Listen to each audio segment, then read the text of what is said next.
তো আমরা অধ্যায় 3 এর উদাহরণ 11 এর সমাধান করব। তো দেখো এখানে বলা হয়েছে যে 2x + 3y * 4x - 5y কে দুটি বর্গের বিয়োগফল রূপে প্রকাশ করার জন্য।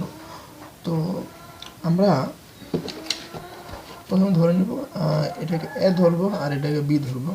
তো ধরি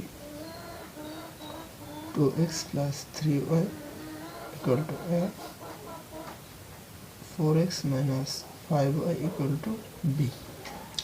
তো দেখো এটাকে a এবং এটাকে b হিসেবে ধরলে অতএব আমরা দুটাকে ab হিসেবে লিখতে পারি। ab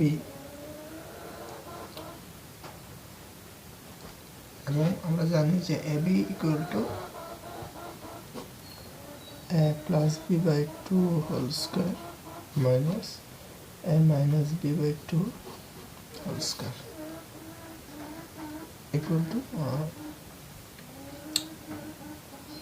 তো আমরা এখানে ab এর মানগুলো বসিয়ে দেব। তো a + b = হচ্ছে 2x + 3y + 4x - 5y / 2 whole square minus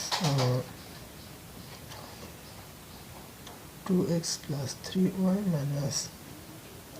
4x + 5y / 2 whole square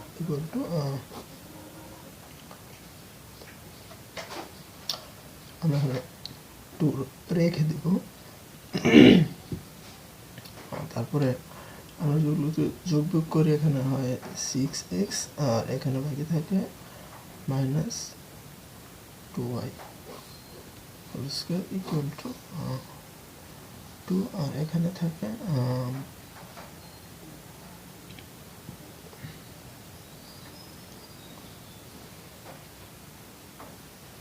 -2x + 8y।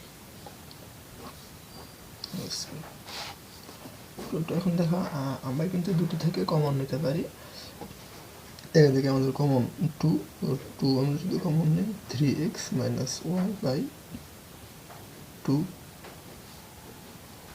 Whole square minus, আর আমরা এখানে এই প্লাসটাকে আগে এনে মাইনাসটাকে পিছনে নিয়ে সুন্দর করে সাজিয়ে লিখবো আর কি।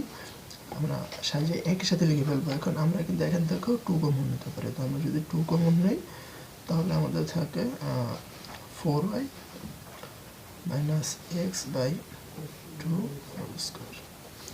তো আমরা এখন এই 2 কেটে দেবো, আমাদের বাকি থাকে 3x - y whole square minus 4y